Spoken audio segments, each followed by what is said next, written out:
pinagsasabi mo? Kanina ka pa, ha? Ang hirap sa inyo. Wala kayong nakikita kundi karapatang pagtao ng mga sibilyan, ng mga rebelde. Bakit? Kami ba mga sundalo wala karapatang pagtao? Nakapunta ka na ba ng Mindanao? Na kung saan kami mga sundalo ina-ambush? Patay na pinapatay pa. Pinagpuputol-putol at sinusulong ang katawan. Nakakita ka na rin ba ng sundalo na tinuhog ng kawayan at ginawa para lechong baboy? Bullshit! Bullshit ka rin! Ang hirap sa inyo mga human rights lawyer. Kapag ang tumutumba, sibilyan o rebelde, ang sinasabi nyo, kagagawa nito ng mga tarantado sundalo. Mga gago kasi.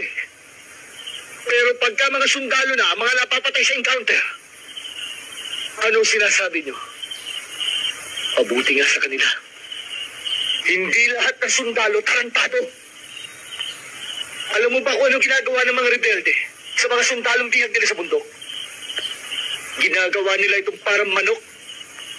Pinipit-pit nila ang ulo hanggang sa mapipito. Hindi mo siguro alam yan, Miss Sanchez. O kung alam mo man, nagmamaang-maangang ka lang. Kanina sa telebisyon, kinastigo mo na kami mga sundalo. Abogada ka, Miss Sanchez. Huwag mo sabihin, hindi mo alam na binabiolate mo na aming karapatan para magbigay mo na ng aming panig. Hinusgahan mo na kami. Gano'n na ako sa pagkakadukot kay Gobernador Agatep. Kaya ako pala ang napiling yung dukutin, ano? Para ano? Para makinig sa mga sasabihin niyo? Pwes, hindi niyo makukumbinse. Doon kayo magpaliwanag sa mga tao. Sa pamilya ni Agatep. Sa mga opisyal niyo.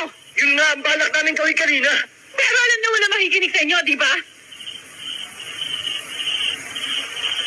Yung tumawag kanina sa telepono, hawak din ang pamilya ko. Papatayin nila ang aking asawa at anak kapag nagsalita ako. Kapag nagsabi ako ng katotohanan. And you expect me to believe that? No. I don't expect anything from you. Ayan ang kotse. Nakita mo naman siguro lahat ng dinaanan natin kanina, di ba? Tumbukin mo lang yung kalyeng yan. Mararating mo ang highway.